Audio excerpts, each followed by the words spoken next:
Na'udzu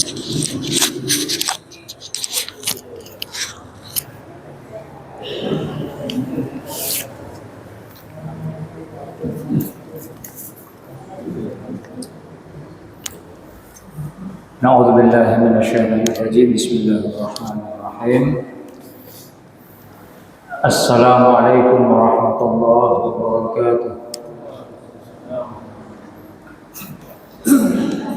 Innal hamdalillah nahmaduhu wa nasta'inuhu wa nastaghfiruh wa na'udzu billahi min shururi anfusina wa min sayyiati a'malina.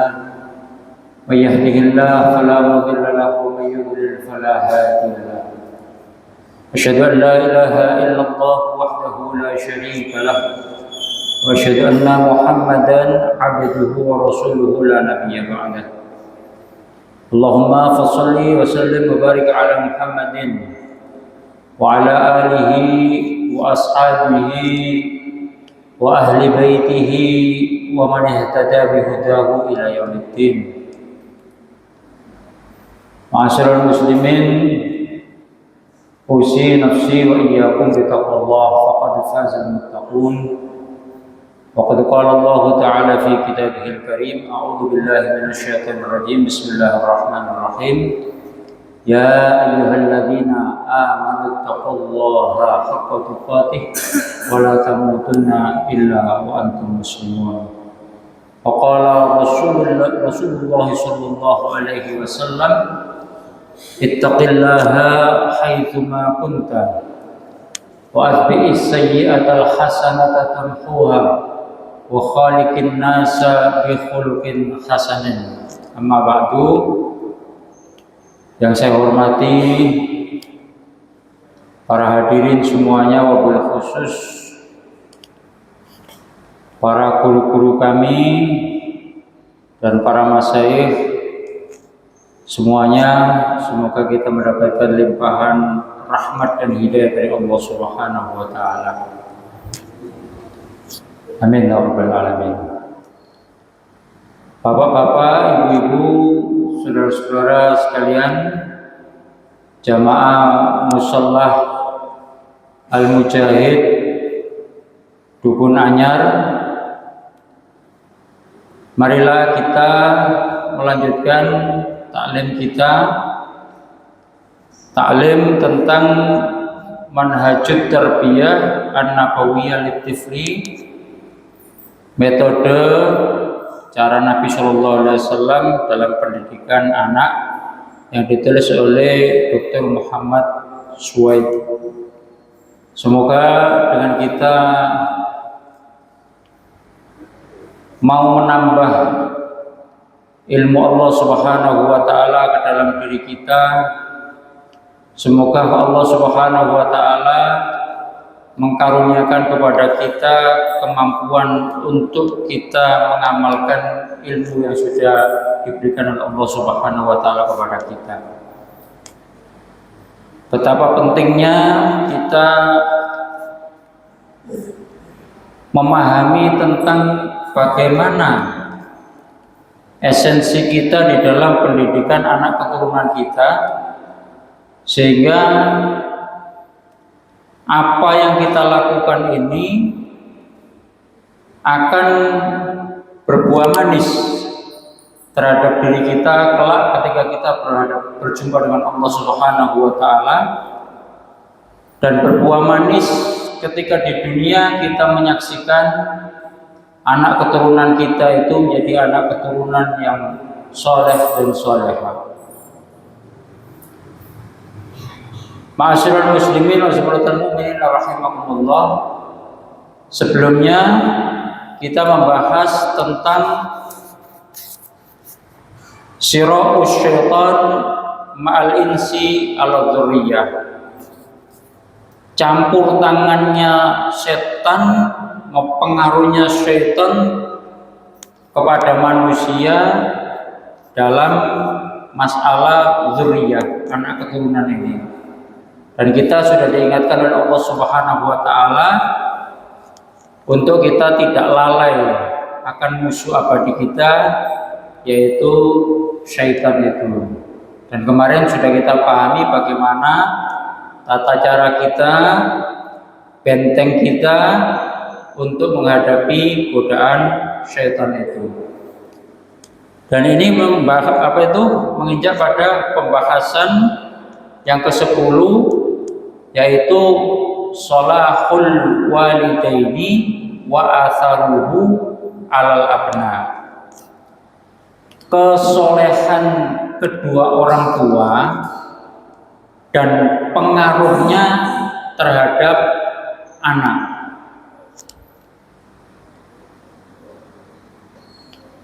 Di dalam buku ini dimulai dengan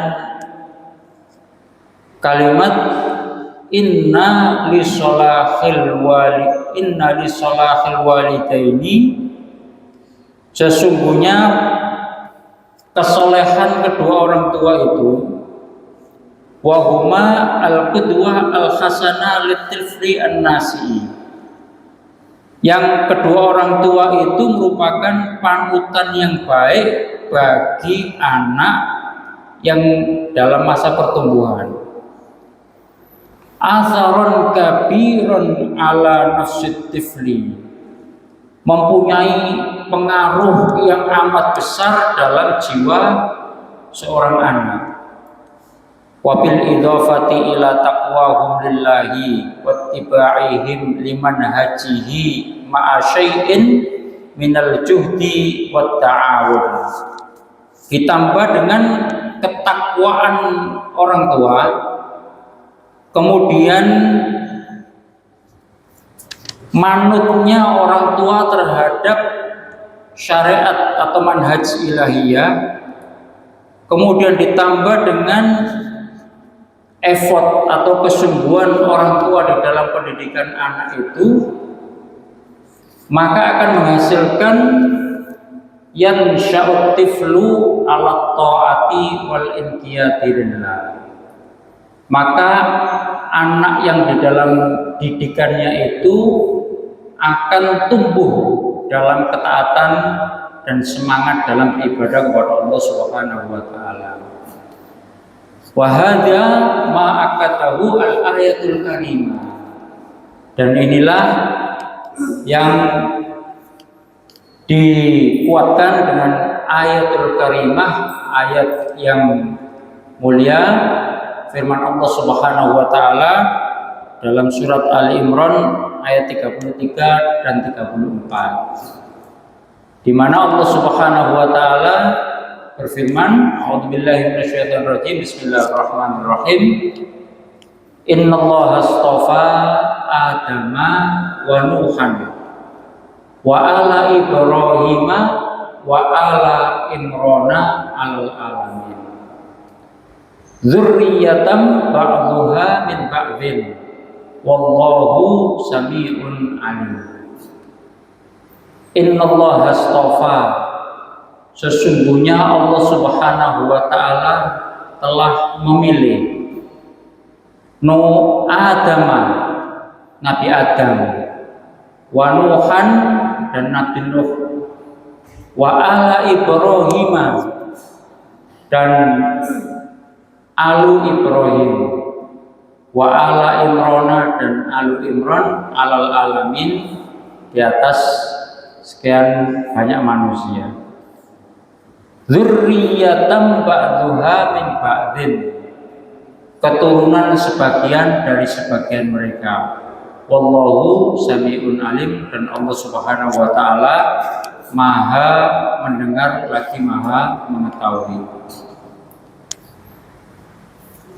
Ma'asyiral muslimin rahimakumullah,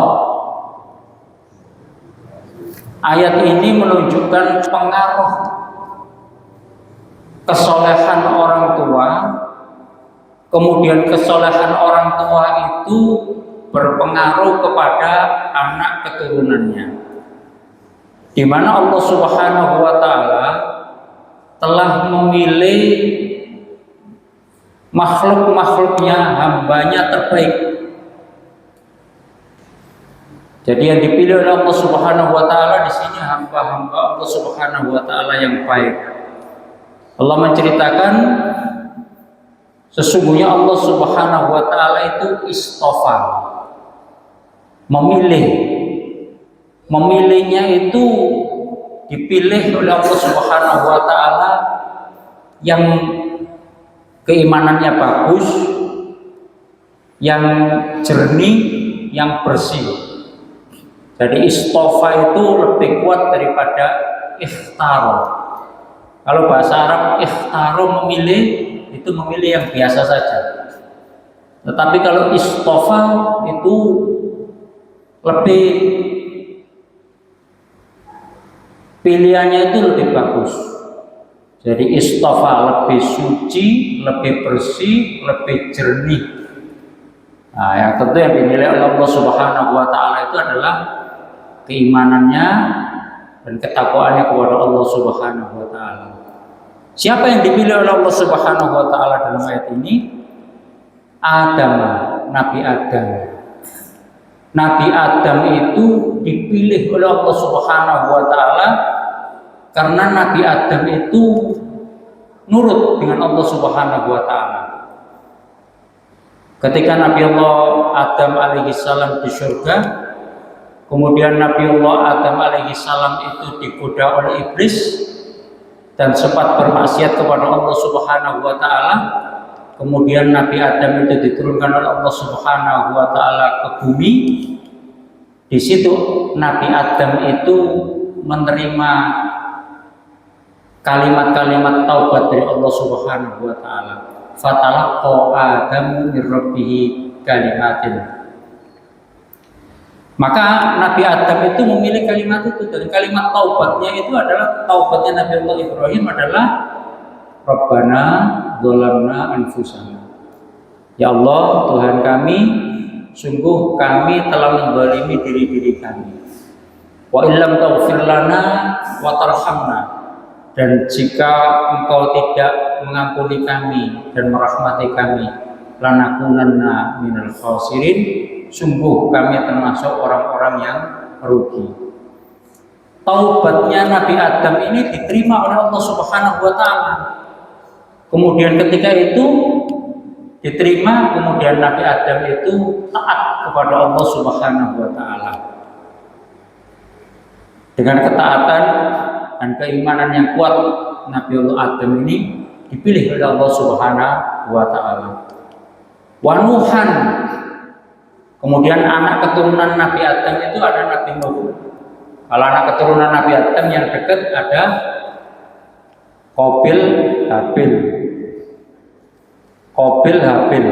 Qabil disuruh menikah dengan saudaranya Habil. Habil disuruh menikah dengan saudaranya Qabil, karena jumlah manusia pada saat itu mungkin ini. Jadi yang ada itu jadi apa itu pernikahannya dengan disilang, gitu kan. Tetapi Qabil enggan untuk menuruti itu, dan Qabil kemudian membunuh Habil. Dekat dengan Nabi Adam, tetapi kemaksiatan sudah ada pada saat itu. Nah, kemudian lanjut terus sampai kemudian Allah Subhanahu wa taala di sini wa Nuhan, Allah Subhanahu wa taala memilih Nabi Nuh. Kenapa Nabi Nuh dipilih oleh Allah Subhanahu wa taala? Karena Nabi Nuh itu dakwanya sangat lama. Usia dakwah Nabi Nuh itu 950 tahun. Usia dakwah Nabi Nuh. Dan yang mengikuti Nabi Nuh itu pengikutnya tidak banyak, hanya sedikit. Banyak yang menolak ajakan Nabi Nuh untuk beriman kepada Allah Subhanahu wa taala. Diingatkan sampai kemudian peringatan terakhir mereka juga tetap enggan untuk beriman kepada Allah Subhanahu wa taala. Bahkan anak Nabi Nuh sendiri yang bernama Kan'an itu diingatkan oleh Nabi Nuh, qala ya bunayya rakab ma'ana wa la takun ma'al kafirin. Wahai anakku, naiklah kapal bersama kami dan janganlah kamu bersama orang-orang kafir. Jawab anaknya, qala sa'awi ila jabalin ya'sumuni minal ma'. Saya akan naik ke atas gunung. Yang gunung itu akan menyelamatkan saya dari banjir besar ini. Diingatkan lagi oleh Nabi Nuh, qala la asimal yauma min amrillah. Tidak ada yang bisa selamat dari kemurkaan Allah Subhanahu wa taala. Maka dia tetap enggan untuk ikut ajakan Nabi Nuh, padahal ini anaknya sendiri. Nah, kemudian Allah Subhanahu wa taala benar mendatangkan banjir dan tidak ada yang selamat kecuali orang yang berada di kapalnya Nabi Nuh itu. Setelah itu bersandar dan yang tinggal pada saat itu adalah orang-orang yang beriman kepada Allah Subhanahu wa taala saja. Lanjut terus sampai beberapa generasi terus. Kemudian Allah Subhanahu wa taala dalam ayat ini melanjutkan wa ala Ibrahim. Allah Subhanahu wa taala memilih alu Ibrahim. Keluarganya Nabi Ibrahim. Yang dipilih itu alu keluarga. Yang masuk alu itu adalah keluarga yang beriman dan beramal saleh. Jadi yang tidak beriman tidak masuk alu Ibrahim. Begitu. Jadi yang masuk alu itu adalah keluarga yang baik dan keluarga yang beriman kepada Allah Subhanahu wa taala. Jadi alu Ibrahim itu dipilih oleh Allah Subhanahu wa taala. Kenapa Nabi Ibrahim dan keluarganya ini kok dipilih oleh Allah Subhanahu wa taala? Karena keimanan Nabi Allah Ibrahim alaihissalam. Begitu kuatnya bagaimana Nabi Allah Ibrahim alaihissalam di dalam dakwanya yang pada saat itu orang itu penyembah berhala. Yang beriman Nabi Ibrahim dan istrinya. Taruhannya Nabi Ibrahim dibakar di api yang besar. Taruhannya besar, tetapi apa? Nabi Ibrahim tetap taat kepada Allah Subhanahu wa taala dan dia berdakwah kepada manusia agar manusia itu mentauhidkan Allah Subhanahu wa taala. Wa ahlu Imran dan juga keluarga Imran. Keluarga Imran, kesolehan keluarga Imran seperti apa? Diceritakan oleh Allah Subhanahu wa taala di dalam Al-Qur'an itu perempuannya istrinya Imran ini berdoa kepada Allah Subhanahu wa taala agar diberikan keturunan. Ketika nanti diberikan keturunan ini akan dijadikan sadana atau pelayan di Baitul Maqdis. Nazarnya begitu. Kalau punya anaknya nanti dijadikan sadana pelayan di Baitul Maqdis. Biasanya pelayan itu laki-laki. Kemudian lahirlah perempuan. Wa inni samaituha Maryam wa inni uidhuha bika wa dzurriyyataha minasyaitonir rajim. Ya tetap dilaksanakan nazarnya. Maryam ditaruh di Baitul Maqdis. Kemudian lanjut dan Maryam itu melahirkan Nabi Isa alaihissalam. Jadi kalau kita lihat alu Ibrahim, keluarga Nabi Ibrahim, dari Siti Hajar lahirlah Nabi Ismail. Nabi Ismail ini kemudian menikah dengan salah satu suku di Arab, suku Jurhum. Kemudian anak turunnya sampai ke Nabi Allah Muhammad SAW. Yang dari istrinya Sarah melahirkan Ishak, yang Ishak itu nanti turun-temurunnya juga akan menjadi Nabi Allah Subhanahu wa taala, termasuk Nabi Allah Isa alaihissalam. Di sini oleh Allah Subhanahu wa taala syahidnya ayat ini bahwasannya kesolehan orang tua Nabi Adam punya anak keturunan yang baik namanya Nabi Nuh. Lanjut lagi keturunan yang baik, Nabi Ibrahim punya anak keturunan yang baik-baik. Alu Imran punya keturunan yang baik-baik. Di sini satu keturunan, tetapi oleh Allah Subhanahu wa taala keturunan yang baik itu diangkat derajatnya oleh Allah Subhanahu wa taala. Dzurriyyatan ba'duha min ba'din. Keturunan sebagian dari sebagian yang lain.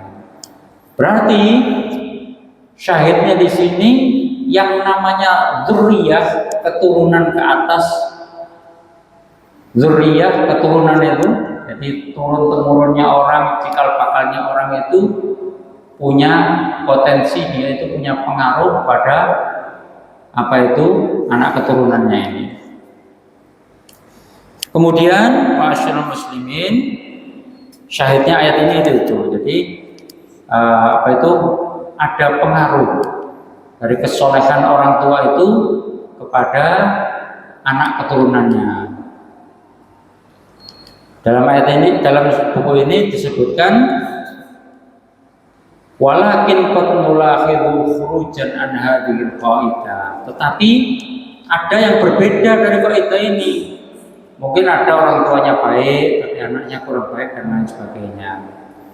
Li hikmatin ya'lamuha Allah, karena sebuah hikmah yang sudah diketahui oleh Allah Subhanahu wa taala. Walitabaqal qulubu hadaratan yaqdatan mutanabbihatan, agar supaya hati manusia juga tetap berwaspada, tetap ada perhatian,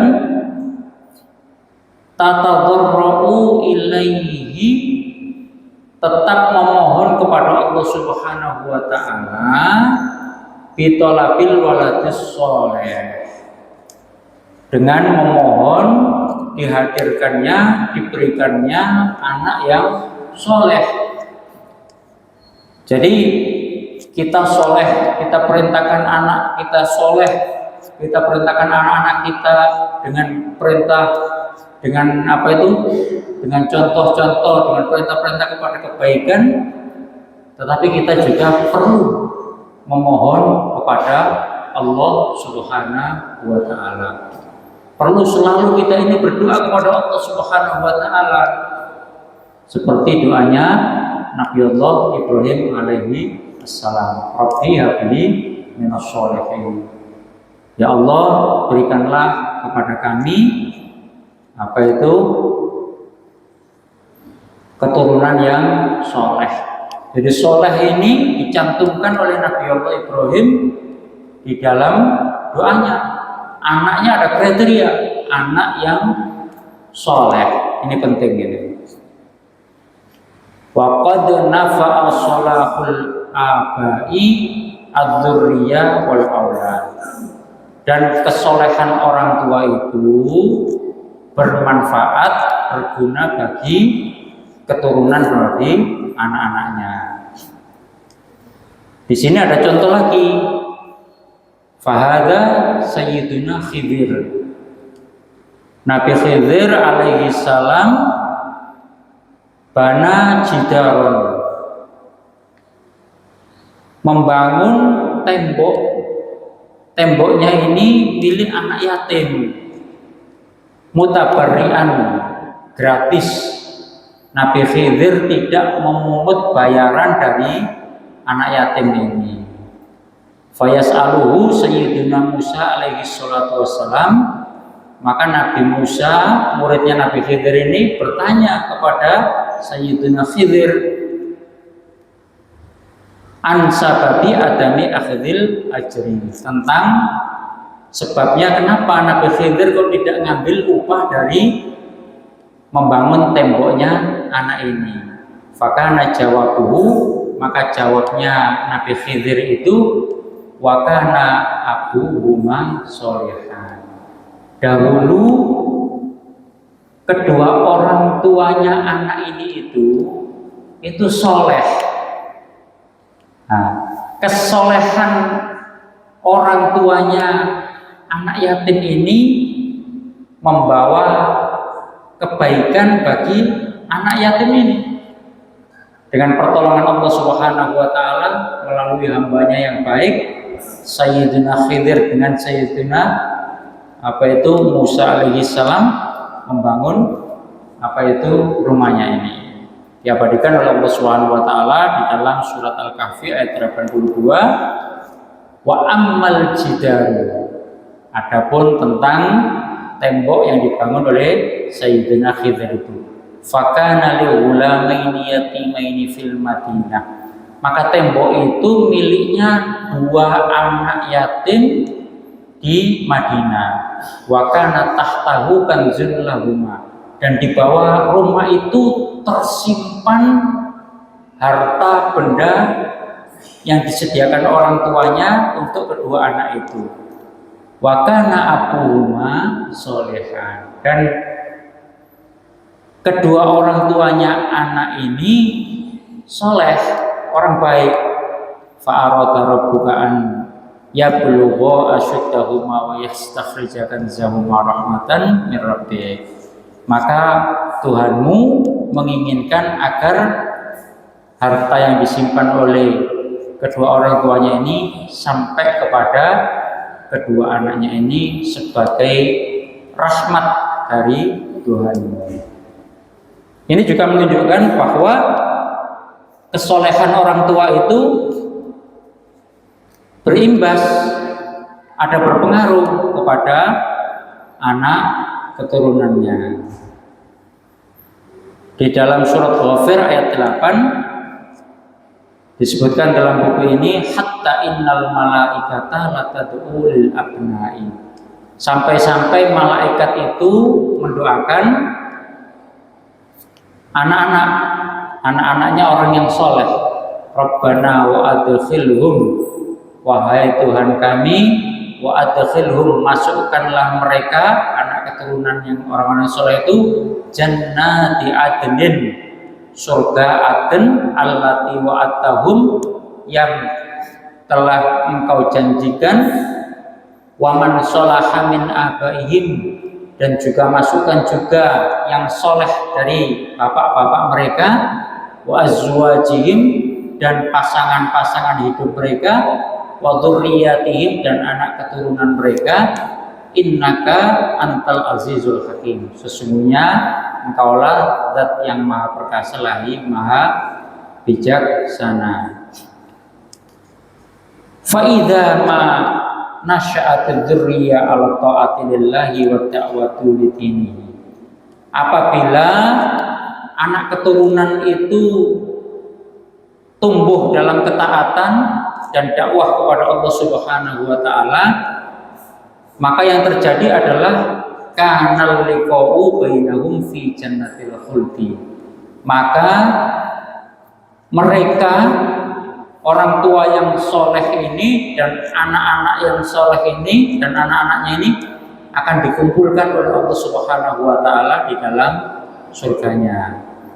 Di dalam surat At-Tur ayat 21, Allah Subhanahu wa taala berfirman, janji Allah Subhanahu wa taala kepada orang-orang yang soleh, walladzina amanu, dan orang-orang yang beriman. Tentu yang beramal soleh juga. Kalau Allah menyebutkan alladzina amanu dan tidak menyebutkan wa amilus sholihat, wa amilus sholihatnya itu masuk dalam kata aman ini, beriman dan beramal soleh. Ada yang disebutkan oleh Allah Subhanahu wa taala secara zahir, didohirkan oleh Allah Subhanahu wa taala seperti dalam firman Allah, wal asri innal insana lafi khusrin illal ladzina amanu wa amilus sholihat. Setelah menyebutkan amanu, Allah Subhanahu wa taala menyebutkan juga amilus sholihat. Kalau di sini disirikan oleh Allah Subhanahu wa taala, tidak ditulis, tetapi artinya tetap walladzina amanu, dan orang-orang yang beriman kemudian mau beramal soleh, wattaba'atuhum dzurriyyatahum biimanin, dan keturunan mereka yang mengikuti mereka biimanin, dengan keimanan dan amal soleh. Jadi janji Allah Subhanahu wa taala, para orang tua yang soleh, kemudian anak keturunan mereka yang mengikuti kesolehan orang tuanya dengan beriman dan beramal soleh itu, maka kata Allah Subhanahu wa taala, alhaqna bihim dzurriyyatahum, kami Allah Subhanahu wa taala akan mengumpulkan mereka, para orang tua yang soleh tadi, dengan anak-anak mereka yang mengikuti kesolehan orang tuanya tadi, dikumpulkan oleh Allah Subhanahu wa Ta'ala di dalam surga. Dan al-haqqonya itu, kata al-haqqo itu langsung, jadi diketahui apa itu, semuanya kakek neneknya masuk surga, kemudian anaknya, bapak ibunya, kemudian anak-anaknya, anak keturunannya, itu langsung. Jadi tidak pakai senggang lama. Al-haqqo itu langsung berurutan gitu kan. Al-haqqo langsung berurutan atau langsung bersentuhan. Al-haqqo itu semuanya akan dimasukkan oleh Allah Subhanahu wa Ta'ala ke dalam surganya itu. Lanjutan ayatnya, wa ma alatnahum min amalihim min syai'. Dan tidaklah kami Allah menyia-nyiakan amal anak keturunan mereka yang mereka niatkan amal itu untuk kedua orang tuanya, untuk pendahulunya. Itu juga dicatat oleh Allah Subhanahu wa Ta'ala, dan pahalanya disampaikan oleh Allah Subhanahu wa Ta'ala sampai kepada orang tuanya dan sampai kepada pendahulunya, termasuk di golongan waladun solehun yad'u lahu, anak soleh yang mendoakan orang tuanya. Kullu amrin bima kasaba rohin, kullu mri'in bima kasaba rohin. Tiap-tiap manusia terikat dengan apa yang dikerjakannya. Ini terkait dengan dosa. Kalau orang tuanya melakukan dosa, dosa itu tidak bisa turun ke anaknya. Jadi azabnya hanya untuk orang tuanya saja. Orang tua anaknya melakukan dosa, anaknya diazab oleh Allah Subhanahu wa Ta'ala, orang tuanya tidak terkait dengan dosa itu. Jadi ini para hadirin, perlunya kita ini menjaga kesolehan kita, kemudian kesolehan kita itu akan bermanfaat kepada anak keturunan kita, dan hasilnya Allah Subhanahu wa Ta'ala akan memasukkan orang tersebut beserta anak keturunannya ke dalam surganya Allah Subhanahu wa Ta'ala. Lihadza qala ahadus sholihin, salah seorang soleh mengatakan, ya bunayya inni la astakfiru minas sholati li ajlika. Orang soleh ini mengatakan, punya azam di dalam hatinya, mengatakan di dalam hatinya, saking sayangnya dia terhadap anak keturunannya itu, ya bunayya, wahai anak keturunanku, wahai anakku, sesungguhnya aku akan memperbanyak sholatku demi kamu. Jadi saking penginnya orang ini mempunyai anak keturunan yang baik, anak keturunan yang soleh, karena kesolehan orang tua itu akan turun kepada anak keturunannya, maka dia memperbanyak sholat kepada Allah Subhanahu wa Ta'ala.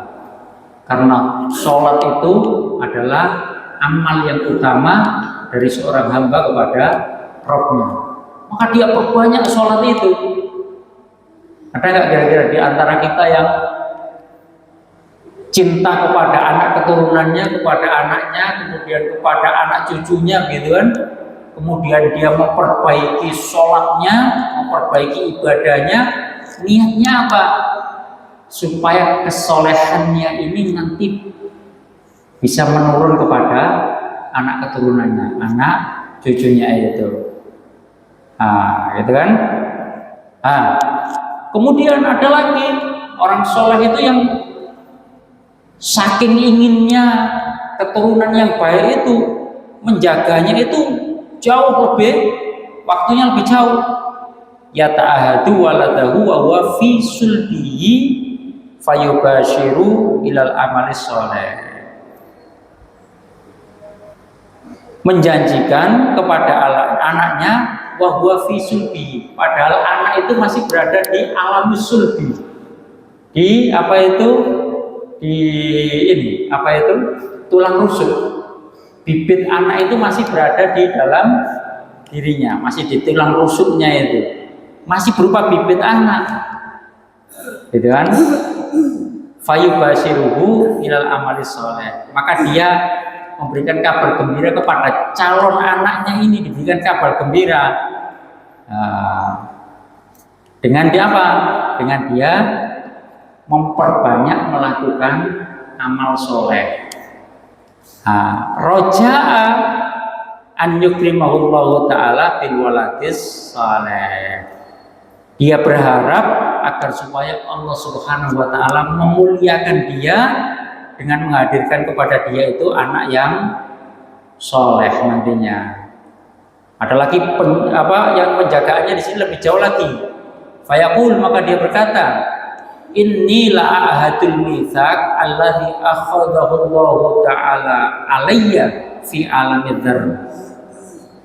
Sesungguhnya aku akan mengambil perjanjian, yang perjanjian itu telah diambil oleh Allah Subhanahu wa taala dalam alamid dzar. Alam yang dulu itu cikal bakal manusia itu masih berupa cikal bakal manusia, yang diambil oleh Allah Subhanahu wa taala sumpahnya, alastu birabbikum, bukankah aku ini Tuhanmu? Semuanya menjawab qalu bala, benar ya Allah, kaulah Tuhanku. Itu alamud dzar itu Mas Yan, cikal bakal manusia. Setelah di alamud dzar, nanti cikal bakal manusia masuk di alamul aslat. Ada di apa itu sulbi, tulang rusuk, bibit manusia itu. Setelah itu bibit manusia itu, ketika orang tuanya, ayah dan ibu itu apa itu bercampur, kemudian itu akan nanti jadi anaknya masuk alamul arham, alam yang keempat, alam rahim, alam yang ketiga, alam rahim. Setelah mengikuti proses dalam alam rahim itu, anak ini akan keluar kan ke alam dunia, namanya alam syuhudi wa dzubur. Dan ini orang soleh ini jaga cikal bakal anaknya itu dari mulai alam dzar sampai nanti anak itu muncul ke alam dunia ini. Anak itu bisa dilihat, oh ini anakku, gitu. Kemudian nanti ketika di alam dunia, anak itu juga dididik dengan didikan yang baik. Masuk pada alam yang kelima, setelah selesai di dunia, hidup di dunia, selesai masuknya alamul barzakh atau alamul qabri. Alamul barzakh ini lama, kadang usianya lebih lama daripada alam dunia.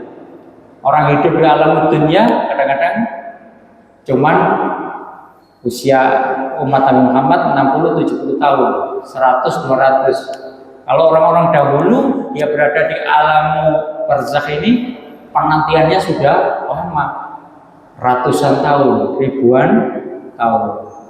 Setelah itu dibangkitkan oleh Allah Subhanahu wa taala nanti di alamu al-mahsyar.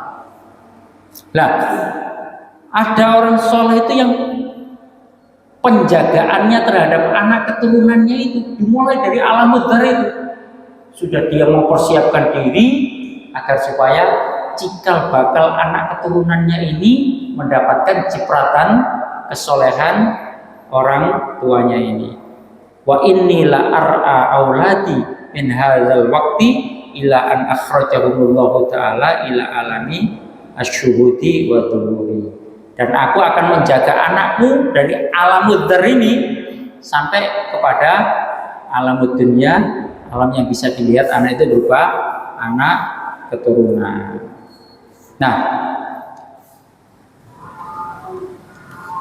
Maka ini adalah bukti salafun saleh, orang-orang soleh dahulu itu menjaga kesolehan dirinya agar supaya anak-anaknya menjadi anak yang saleh. Nah, dalam riwayat ini wafi riwayah bisanatihi an Ibnu Abbas, dari Ibnu Abbas, annahu lamma nazzala wa an laisa lil insani illa ma sa'a. Ibnu Abbas, sahabat Ibnu Abbas menerangkan ketika turun ayat wa an laisa lil insani illa ma sa'a, dan tidaklah mendapatkan seseorang itu kecuali yang dia usahakan. Jadi usahanya dia itu yaitu tidak ada tambahan lagi, gitu kan? Wa an laisa lil insani illa ma sa'a, dan tidaklah mendapatkan manusia itu kecuali yang dia usahakan. Makna secara ininya seperti itu. Kemudian setelah ayat ini anzalallahu ta'ala ba'da hadza, setelah Allah menurunkan ayat wa an laisa lil insani illa ma sa'a ini, Allah Subhanahu wa taala menurunkan ayat tadi surat At-Tur ayat 21. Walladzina amanu wattaba'atuhum dzurriyyatuhum biimanin alhaqna bihim dzurriyyatahum wa ma'alatnahum min amalihim min syai' kullu amrin bima kasaba rahim. Nah, jadi syahidnya ini bahwa apa? Bahwa orang tua itu juga bisa mendapatkan tambahan pahala dari kesolehan atau amal anak keturunannya yang diniatkan untuk orang tuanya. Nah, begitu. Ini apa itu? Ibnu Abbas. Ada lagi riwayat yang lain yang diriwayatkan dari Ibnu Abbas bahwa Ibnu Abbas mengatakan Allahu azza wa jalla yarfa'u darajatal mu'min ma'ahu fi darajatihi fil jannah wa in kanu dunahu fil amali. Allah Subhanahu wa taala itu akan mengangkat derajat seorang mukmin bersamanya, diangkat derajatnya. Umpamanya orang tua, anaknya ini diangkat derajatnya. Orang tuanya soleh, bagus. Orang tuanya soleh, bagus. Kemudian anaknya ini beriman, beramal soleh, tapi tidak sesoleh orang tuanya. Katanya sahabat Ibnu Abbas ini akan diangkat oleh Allah Subhanahu wa taala derajatnya anak ini, diangkat sederajat dengan derajatnya orang tua yang soleh tadi di surganya nanti. Wa in kanu dunahu fil amal, walaupun amal anak ini kalau dibandingkan dengan amal orang tuanya itu nggak sebanding, jauh kesolehan orang tuanya. Tapi apa? Oleh Allah Subhanahu wa taala diangkat anak ini derajatnya apa? Karena apa? Karena orang tuanya itu saleh. Begitu. Nah, jadi penting masyarakat muslimin yang namanya kita ini perlu menjaga kesolehannya. Nah, juga disebutkan di sini bahwa sahabat Al-Haritsah bin Nu'man, sahabat Al-Haritsah bin Nu'man ini termasuk sahabat Ansor, penduduk Madinah. Dia ini Islamnya itu termasuk as-sabiqul awwal, termasuk orang yang imannya pertama. Dia masuk Islamnya apa itu? Sama orang yang dikirim oleh Rasulullah SAW. Apa itu? Mus'ab bin Umair. Dia sudah Islam di situ. Kemudian apa? Nah, sedikit ya. Kemudian Al-Haritsah bin Nu'man ini dia termasuk 80 orang yang sabar di Yaumah Hunain, dalam perang Hunain. Ketika Rasulullah SAW bercakap-cakap dengan malaikat Jibril, sahabat ini namanya Haritsah bin Nu'man ini ada di situ, datang tapi nggak ucapkan salam. Kata malaikat, andai dia mengucapkan salam, kita akan jawab salamnya. Lalu Nabi tanya kepada malaikat ini, kepada malaikat Jibril ini, tahukah kamu siapa dia? Nah, dijawab oleh malaikat Jibril, iya saya tahu. Hadza min tsamanina alladziina sabaru yauma Hunain. Al-Haritsah bin Nu'man ini termasuk 80 orang yang sabar di perang Hunain. Apa yang dibilang oleh malaikat ini? Razaqahum wa razaqa auladahum al jannati fil jannah. Allah Subhanahu wa taala merizkikan kepada orang ini dan kepada anak keturunannya derajat yang tinggi di surga. Karena apa ya? Karena kesolehan orang tuanya ini. Anak keturunannya diikutkan oleh Allah Subhanahu wa taala. Maka ma'asyiral muslimin rasulullah mu'minin rahimakumullah, dari syahid-syahid yang ada ini semoga menjadi motivasi bagi kita menambah kesolehan pribadi kita, agar supaya kesolehan kita ini meningkatkan derajat kita di hadapan Allah Subhanahu wa taala. Begitu juga anak keturunan kita yang kita cintai di dunia tentu akan kita cintai juga di akhirat. Kita tidak akan rela anak keturunan kita ini nanti masuk di nerakanya Allah Subhanahu wa taala. Maka supaya mereka diangkat juga oleh Allah Subhanahu wa taala di dalam surganya nanti, maka kita tambah kesolehan kita, semoga kesolehan kita berdampak kepada anak keturunan kita sesuai dengan dalil-dalil yang ada di dalam buku ini. Semoga Allah Subhanahu wa taala memberikan kita ilmu yang manfaat, amal yang diterima oleh Allah Subhanahu wa taala. Aku qouli hadza. Assalamualaikum warahmatullahi wabarakatuh.